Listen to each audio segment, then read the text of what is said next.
Hey, what's going on? Terry here, and in this video lesson we are going to show you what metrics you need to pay attention to in your ecom based campaigns.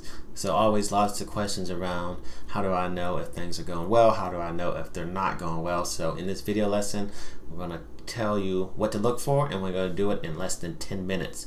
So let's go ahead and jump right in, and right now we're just going to look at the ecom account and show you kind of what I look at in terms of metrics. So right now I'm actually at the ad set level, so I can see how each of these individual ad sets are doing for a campaign. And it's important to make sure that you have your columns set up correctly.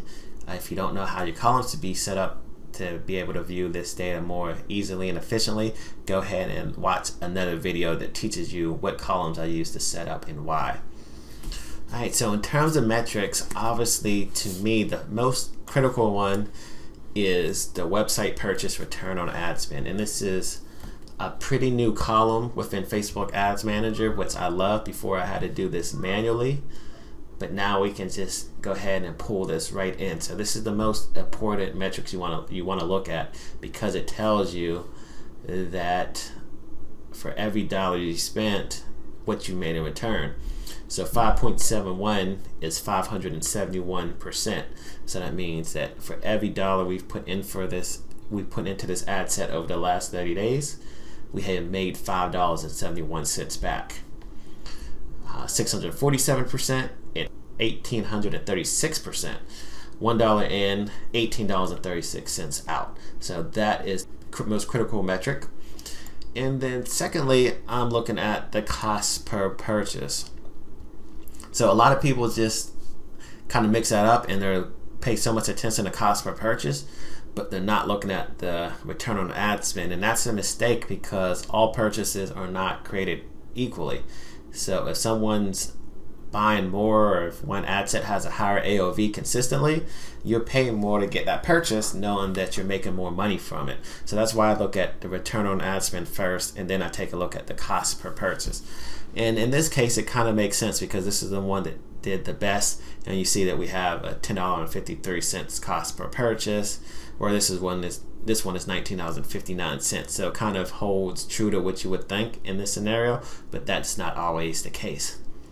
So once I take a look at those, I want to take a look at some of the more secondary metrics, such as add to cart and initiate checkout. On these ads, it's $2.56, $2.47, and $1.21, which is ridiculously good, but I just always like to get a pulse on how many people add into the cart, because there's always going to be a lot of drop off in terms of people who added to the cart and people who actually made a purchase.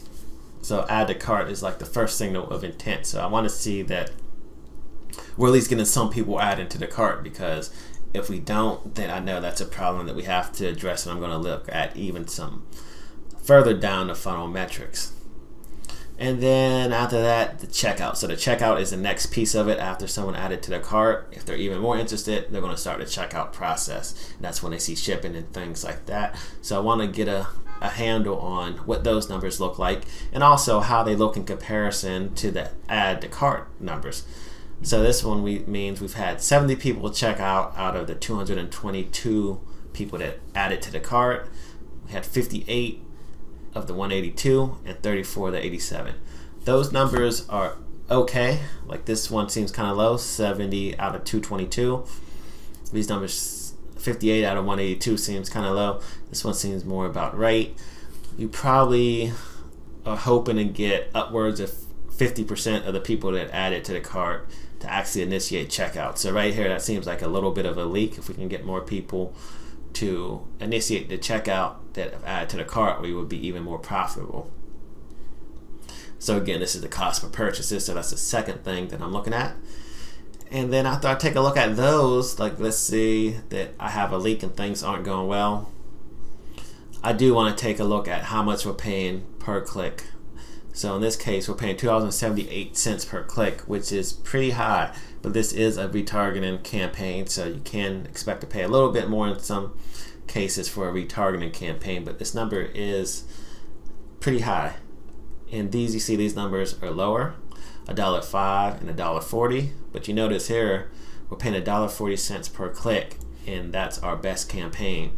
So that cost per click's a bit higher than our lowest, but the return on ad spend is a lot greater. So the cheapest click is not always the best click. So that's something to be aware of, but you do want to get a feel of how much it's costing you to drive clicks to your site, especially for an e-com store, because you have to make the numbers work.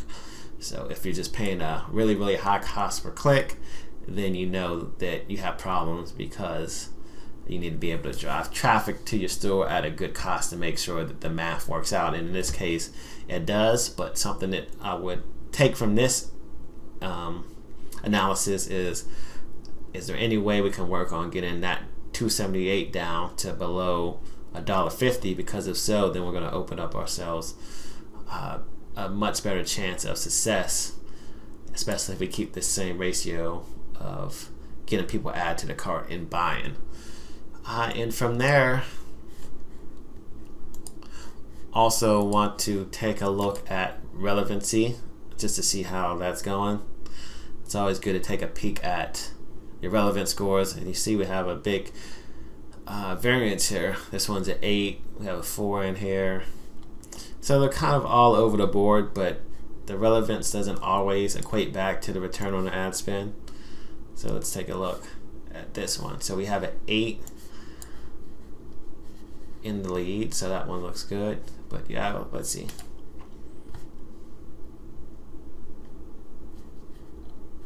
Okay, so the one that's super high, 18.8, that has a relevant score of 4. The 17.05 has a relevant score of 4. Yeah, so this is a perfect example of a higher relevant score doesn't always mean better results. You know, with all things being equal, I would rather see this relevant score be like at 8, 9, or 10. But I'm going to continue to run it. I'm going to continue to try to bump it, because this metric right here is definitely the most important. But, you know, relevant score is something that I do like to at least keep a pulse on and see how things are trending. But it's not the end all be all. Alright, so yeah, that sums up what I look for in an e-com campaign. I'm looking at the return on ad spend first and foremost. I want to know for every dollar I put in, how much am I getting out? Then I'm taking a look at the cost per purchase. And then from there, I'll look at the secondary metrics to kind of work backwards to see how we're getting to those numbers, and to see if I can identify any leaks that we can work on and improve to get a better return on ad spend. So hopefully that answers your questions. Let me know if you have any others. Thanks for watching. Have a good one. Bye.